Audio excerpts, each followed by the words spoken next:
Hello friends, welcome back to my channel. तो बढ़ते हैं इस सीरीज के 17th एपिसोड की तरफ। एपिसोड के स्टार्ट में हमें दिखाया जाता है नंजिंग जुकिन को अचानक से देखकर काफी ज्यादा डर गई थी। फिर वीकली शेड्यूल उनके पास ले जाते हुए कहने लगी, मुझे लगा आप यहाँ पर नहीं हैं। उसकी ये हालत और बैग पड़ा हुआ देखकर पूछने लगी कि क्या आप पेन कॉन्फ्रेंस के बाद घर नहीं गए। जुकिन इस पर तो कोई जवाब नहीं देता, लेकिन पूछने लगा कि क्या जी किंग के साथ मेरी कोई मीटिंग है, जिस पर नंजिंग ने बताया कि एक मीटिंग तो है, लेकिन मुझे लगता है कि आपके फ्रेंड और मिस ये किंग के बीच कुछ न कुछ तो हुआ है। अगर आप कहे तो मैं ये मीटिंग कैंसिल कर देती हूँ।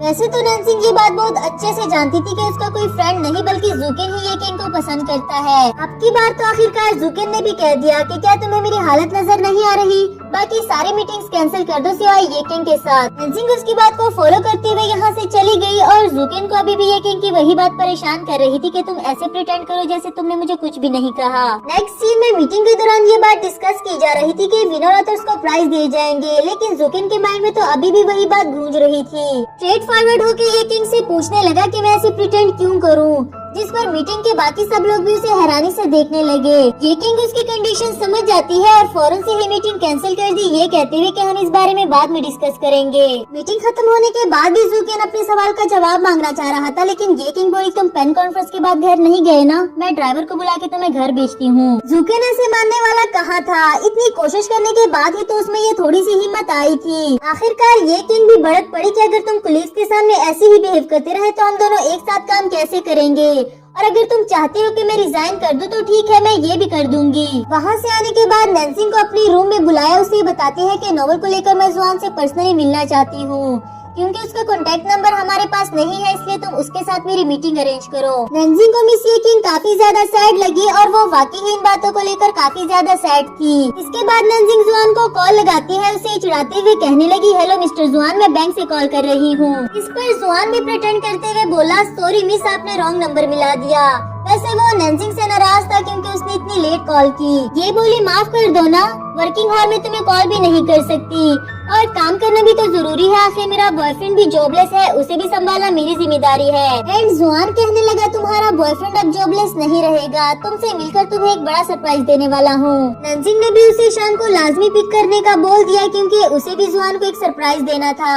आफ्टर दैट बताया कि मिस ये किंग तुमसे अकेले में मिलना चाहती है, लेकिन तुम्हें पहले से ही बता दूं कि शायद उनकी बॉस से किसी बात पर लड़ाई हो गई है। तुम्हें क्या लगता है मुझे बॉस से इस बारे में पूछना चाहिए? एंड जुआन बोला, बिल्कुल भी नहीं, पूछना तो दूर की बात, तुम्हें उनके पास जाने की भी जरूरत नहीं सिवाय किसी इम्पोर्टेंट काम के। नंजिंग भी समझ गई कि वो जेलस हो रहा है और अब तो उसे और भी चिढ़ाने लगी। नेक्स्ट सीन में ऑफिस से ऑफ होने के बाद नंजिंग जुआन को देखकर काफी खुशी से उसकी तरफ हाई फाई करने के लिए भागती है और यहाँ जुआन उसके साथ मस्ती करने लगा, फिर उसे हक कर देता है। नंजिंग उसके पॉकेट्स में अपना सरप्राइज चेक करने लगी। जुआन भी उसकी ये बेसब्री देखकर अपने फोन में से बर्थ सर्टिफिकेट दिखाते हुए कहने लगा कि आज पूरा दिन लगाकर मैंने अपने लिए फेक बर्थ सर्टिफिकेट बनाया, इसके जरिए मैं कॉलेज का एंट्रेंस एग्जाम दे सकूंगा। इंटेलिजेंट तो मैं वैसे भी हूँ, फिर देखना 3-4 साल के बाद ये कंपनी हमारी हो जाएगी। जुकिन और ये किंग को बाहर निकाल देंगे, फिर देखना यहाँ सिर्फ हमारे ही रूल्स चलेंगे। नंजिंग उस पर हंसकर ऐसे करने से मना करती है, जिस पर जुआन भी कहने लगा, हाँ मैं जानता था कि तुम ऐसा ही कहोगी,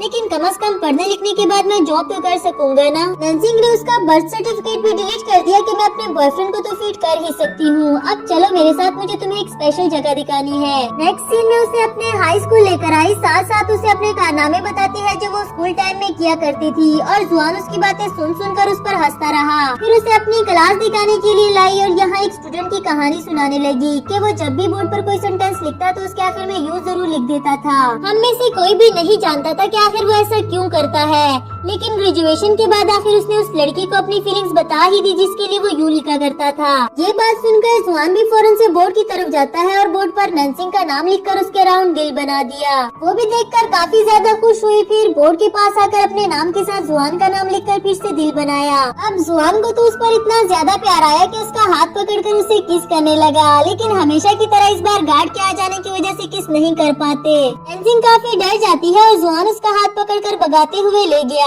नेक्स्ट मॉर्निंग ऑफिस जाते हुए नंजिंग उसे बताती है कि मेरे जाने की कुछ टाइम के बाद आना, और हाँ, मीटिंग में जो बात भी हुई मुझसे शेयर जरूर करना। उसे तो इतना ज्यादा डर लग रहा था कि ना तो जुआन को अपना हाथ पकड़ने देती है और ना ही उसे सही से हक करने दे रही थी, कि कहीं ऑफिस के कुलीग्स ही ना देख ले। फिर उसे बाय बाय करते हुए भाग गई और यहाँ जुआन की नजर एक शॉप पर पड़ी जिसमें रखा हुआ गिफ्ट उसे काफी अच्छा लगा। नेक्स्ट सीन में नंजिंग के लिए वही गिफ्ट लेकर पहुँच आया मिस येकेंग से मिलने के लिए, जहाँ इन्होंने कॉन्ट्रैक्ट के बारे में डिस्कस करना था। येकेंग ने बताया कि मैं जानना चाहती हूँ कि इस नॉवल में तुमने कितना कंट्रीब्यूट किया, क्योंकि नंजिंग का क्रिएटिविटी लेवल तो मैं पहले से ही जानती हूँ। अगर बात पैसों की आई तो यकीनन नंजिंग कभी भी तुमसे अपना शेयर नहीं मांग सकेगी, इसलिए मैं सब कुछ पहले से ही क्लियर करना चाहती हूँ। बिकॉज जो नॉवल तुम दोनों ने मिलकर लिखा है वो तो इस कंपनी में आने से पहले ही नंजिंग ने पब्लिक कर दिया था।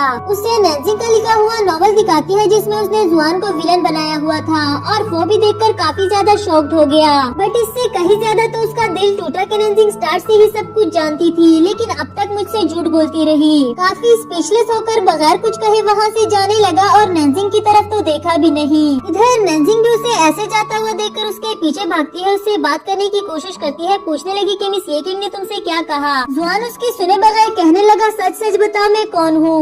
मेरे यहाँ आने से पहले तुम जानती थी ना कि मैं कौन हूँ? तो एट लास्ट में एग्जिस्ट ही नहीं करता। मैं एक फिक्शनल कैरेक्टर हूँ, एक डेविल जिसे तुमने लिखा। नंजिंग उसे क्लैरिफाई करने वाली थी और जुआन ये कहते हुए जाने लगा कि मैं तुम्हें नहीं देखना चाहता, मैं कुछ टाइम के लिए अकेला रहना चाहता हूँ, इसलिए मेरे पीछे मत आना। नंजिंग फिर भी उसे रोकने लगी, जिस पर जुआन गुस्सा हो गया, जबकि वो नंजिंग पर गुस्सा भी नहीं करना चाहता। उसे गिफ्ट पकड़ाते हुए वहाँ से चला गया। इसके बाद नंजिंग सैड होकर अपने ऑफिस आती है। उसके दिए हुए गिफ्ट को देखकर उसकी बातें सोचती है और साथ ही उसे काफी रोना आ रहा था। यहाँ मिस येकिंग ने उसे मैसेज करके अपने ऑफिस बुलाया। फिर ऑफिस में जाने के बाद उसे क्लैरिफाई करती है कि मैंने ये सब कुछ क्यों किया, लेकिन जुआन की हालत देखकर उन्हें लगा कि शायद मैंने कुछ ज्यादा ही कर दिया हो और तुम दोनों की फ्रेंडशिप भी खराब कर दी। नंजिंग बोली, कोई बात नहीं, मैंने भी आपके और बॉस के बीच में इंटरफेयर किया है, मैं उसके लिए माफी मांगना चाहती हूँ। पर इधर येकिंग को तो सब कुछ पहले से ही पता था।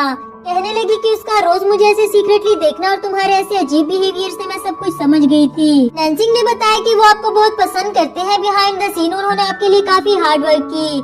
एंड येकिंग बोली कि मैं ये भी जानती हूँ। खैर मैं रिजाइन देने से पहले तुम्हारे लिए सब कुछ क्लियर करना चाहती थी। बेचारी नंजिंग का दिल तो पहले से ही भरा हुआ था और इनके रिजाइन का सुनकर तो रोने ही लग गई। सीन शिफ्ट होकर जुआन पर आता है, जो अंधेरी रूम में बैठकर ये सोच रहा था कि मेरी सारी लाइफ तो सरासर एक झूठ थी, रियल में तुम्हें एग्जिस्ट ही नहीं करता सिवाय एक नॉवल कैरेक्टर के। वहीं नंजिंग डोर पर नॉक करते हुए उसे दरवाजा खोलने के लिए कहती है कि मैं तुम्हारे लिए वरीड हूँ, प्लीज मुझे अंदर आने दो। जुआन दरवाजे के पास ही बैठा उसे सुन रहा था, मगर उसके लिए दरवाजा नहीं खोलता और नंजिंग को लगा कि शायद वो घर पर नहीं है, इसलिए अपने घर चली गई। इधर मॉम ने नंजिंग के लिए उसकी फेवरेट डिश बनाई थी, लेकिन नंजिंग कहने लगी कि मुझे भूख नहीं है, कुछ टाइम वॉक करने के लिए बाहर जाना चाहती हूँ, आप अकेले ही खा लेना। फिर बाहर ही खड़े जुआन के आने का वेट कर रही थी कि वो जैसे ही आएगा मैं उसे सब कुछ क्लियर कर दूंगी।